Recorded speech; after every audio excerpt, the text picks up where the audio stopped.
Balatro. I honestly don't even know how to say this game's name, but this little indie gem dropped on February 20th, 2024 and has been selling like hotcakes ever since. If you weren't tracking, this game already has faced a bit of controversy, which in turn helped up the sales even more, and they recently reported they have sold over 1 million copies of this game. Basically, the ratings board pulled the for all ages rating for this game and had it released, which caused it to be pulled from multiple storefronts. The board stated this game depicts gambling and thus needed to make a change. Thing is though, there's absolutely no gambling in this game. Sure, it's a roguelike deck builder that builds around poker hands, but that's about it.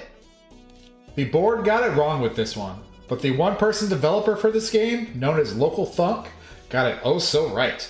This game, like gambling, is addictive as hell, nerve-wracking, and gives a sweet, sweet dopamine hit that when you pull the exact card or hand you've been needing to get past a difficult blind, oh man, there's no feeling like it. But my main question is, how in the hell is this game only $15? It's amazing, and I'm going to show you why you need to buy it. The gameplay loop here is quite simple, and I think that's what adds to the beauty of the game. Basically, you pick a deck, each with different modifiers, like adding an additional hand per round or an additional discard. Then after choosing your deck, you have to fight your way through 8 different antes in order to win a run. The antes consist of a small blind, little blind, and a boss blind. The blinds all have their set amount of points needed to win, and if you don't, your game ends. Sounds pretty simple, right? It can be until you get to a boss blind where all your best cards are debuffed, or one that gives you every other hand face down. I can't explain how nerve-wracking it is when you have one hand left, need 1,000 points to beat the boss, and half the cards you're playing are face down.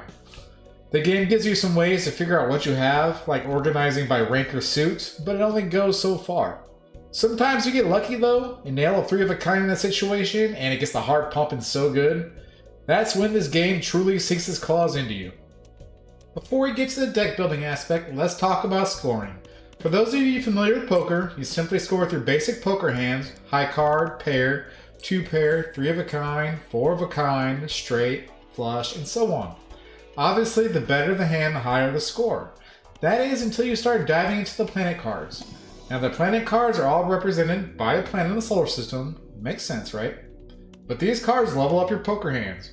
For example, in this run I leveled up my 3 of a kind hand quite a bit, thus it became my highest scoring hand possible. For example, there have been times where I could have played a full house, but thanks to leveling up my 3 of a kind hand, it greatly outscored the full house. Additionally, after earning money from winning each blind, you're able to buy packs that contains all kinds of these upgrade cards. Another deck building example comes in the way of tarot cards. These cards enhance your decks in fun ways. You can change a certain amount of cards to be the same suit, like if you want to build 4 flushes of one kind, turn some cards into enhanced cards that score higher, obtain more planet cards, and so on. It's really fun in the different ways you can start building your decks and making them come together. Another type of card are the spectral cards. Now these are a little trickier. They will destroy like a random card in your hand, put something else in there that's enhanced or better.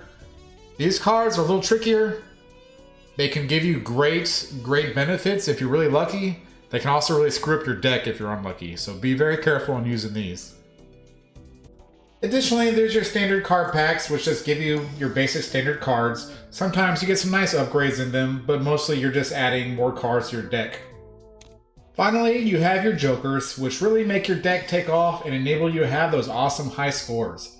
Jokers all do different things, but many of them add multipliers to your score, and if you add a lot of multipliers together, well, your scores just get that much bigger. That's pretty much the gist of this game. It's really simple to understand, but there's some really deep mechanics here, and some people have made some amazing decks that keep the score running up even to this second. The replayability of this game is extremely high too. Being a roguelike, there's always a ton of new cards to unlock, and when you beat a run with a certain deck for the first time, it unlocks more decks for you to try. This game is a gem, and anyone with the means needs to pick it up and play it today. Thank you all for watching. Shimmy signing out.